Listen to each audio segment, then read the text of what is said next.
Ruego al Señor y a su Espíritu Santo que pueda testificar de las palabras que hablaré en esta mañana. Al llamar a cualquier líder a ocupar una posición de liderazgo en la iglesia, todos levantamos nuestra mano derecha en señal de apoyo. Entonces, estos líderes que han sido llamados no es por casualidad. El Señor menciona en las Escrituras, se hallaban entre los nobles y grandes que fueron escogidos en el principio para ser gobernantes de la iglesia de Dios. Aún antes de nacer, ellos con muchos otros fueron preparados para venir en el debido tiempo del Señor y obrar en su viña en bien de la salvación de las almas de los hombres. Si bien es cierto, estos líderes que son llamados no son perfectos, pero el Señor los ha puesto allí para que dirijan su obra, su iglesia. He preguntado recientemente a algunos líderes cuál es el éxito que tendrían ellos en sus llamamientos. Uno de ellos me respondió, en el poder de la divinidad se manifiestan sus obras, dando a entender que aquello que tiene que ocurrir bajo su liderazgo es que cada uno de los miembros puedan hacer convenios con Dios.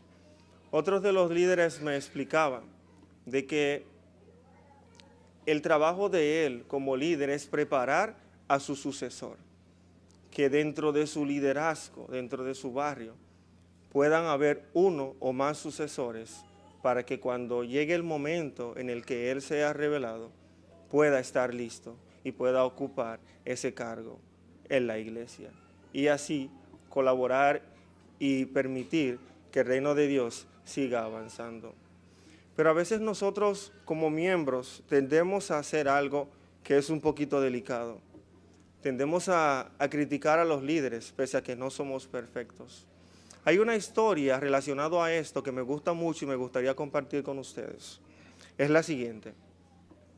Una señora cada mañana miraba por su ventana a la vecina, cuando lavaba cada mañana. Mientras el esposo la observaba, ella decía, ¿nunca le enseñó su mamá a esa señora a limpiar? Continuaba observando día tras día. El esposo se acerca a la ventana y notó algo extraño. A la mañana siguiente la señora dice, vaya, miren, eso por fin aprendió a lavar bien la ropa. Me pregunto, ¿cómo lo hizo? El esposo le dice, bien, yo te contestaré. Querida, quizás te interese saber que esta mañana me levanté temprano y lavé las ventanas. Thomas S. Monson dijo, miramos por una ventana que debe limpiarse o juzgamos a pesar de conocer todos los hechos, dijo el Salvador. ¿Por qué miras la paja que está en el ojo de tu hermano, mas no te fijas en la viga que está en tu propio ojo? ¿Por qué miras lo que crees que es ropa mal lavada de la casa de tu vecina y no te fijas en la ventana sucia de tu propia casa? En verdad, no hay modo en que podamos conocer el corazón, las intenciones o las circunstancias de alguien que podría decir o hacer algo para lo cual hallemos razones para criticar por ello. El mandamiento, no juzguéis. Claramente el Señor nos manda a todos a que podamos ser perfectos. Y recientemente el profeta nos ha pedido que podamos ser mejores. Con regularidad pienso en que debemos procurar ser mejores y sobre todo conocernos. Una de las maneras que nosotros podemos hacerlo es estudiando el Predicar mi Evangelio. En el capítulo 6, si no mal recuerdo, habla de lo que es los atributos de Cristo.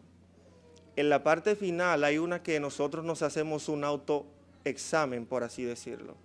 Nos va preguntando con relación, por ejemplo, a la fe, al orgullo, a la confianza, y en base a una puntuación que saquemos, el mismo Predicar mi Evangelio nos pide que trabajemos aquel atributo de nuestra vida que tenemos una menor puntuación. Y así, poco a poco, ir mejorando y trabajando en ello.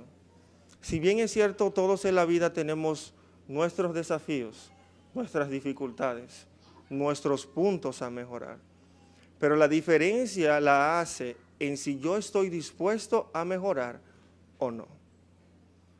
Claramente tenemos un ejemplo de esto con relación al seguir a los líderes, al saber de que no somos perfectos, reconocer sobre todo nuestros propios errores, deseos, debilidades y sobre todo trabajar en ello. Y Nefi es un ejemplo de ello, de que pese a todo, él reconoció quién era el líder, quién era que había sido llamado por el Señor. En el momento en que Nefi salió a cazar y se le rompió el arco, pasó algo interesante con Lehi. Dice: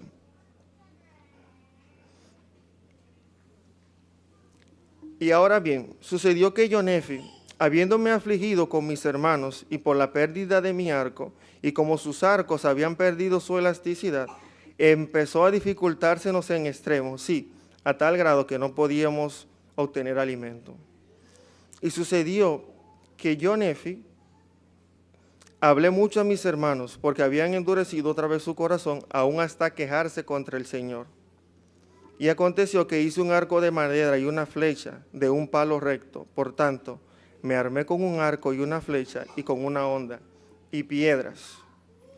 Y pese a que su padre anteriormente había murmurado contra el Señor, él le preguntó: ¿a dónde debo ir a obtener alimento? Y aconteció que él preguntó al Señor, porque se había humillado a causa de mis palabras, pues le dije muchas cosas con toda la energía de mi alma. Y ocurrió que la voz del Señor habló a mi padre, y verdaderamente fue reprendido por haber murmurado en contra del Señor, a tal grado que sintió una gran aflicción. Y sucedió que la voz del Señor le dijo: mira la esfera y ve las cosas que están escritas. Aquellas cosas que leyeron en la esfera le llevó a lo siguiente. Aconteció que yo, Nefi, ascendí hasta la cima de la montaña conforme a las indicaciones dadas sobre la esfera. Y sucedió que maté animales silvestres, de modo que obtuve alimento para nuestras familias. Y aconteció que volví a nuestras tiendas llevando los animales que había matado. Y cuando vieron que yo había obtenido alimento, cuán grande fue su gozo. Y aconteció que se humillaron ante el Señor y le dieron las gracias. Si bien es cierto, no quisiera que se malinterpretara mi mensaje. El hecho de que son líderes y no son perfectos, se van a equivocar. Pero si bien es cierto, todos tenemos la oportunidad, y como recientemente el profeta nos ha llamado, a ser mejores cada día. Jesucristo dice: quisiera que fueseis perfectos, aún como yo, o aún como vuestro Padre que está en los cielos es perfecto. Considero que para alcanzar la vida eterna y poder volver a vivir con nuestro Padre Celestial, debemos todos los días y toda nuestra vida procurar ser mejores de lo que fuimos ayer. Sé sin ninguna duda que Jesucristo vive, que este es su evangelio, que esta es su iglesia, y que llama a personas imperfectas para dirigir su obra perfecta. Mi mensaje lo comparto con mucho amor en el nombre de Jesucristo. Amén.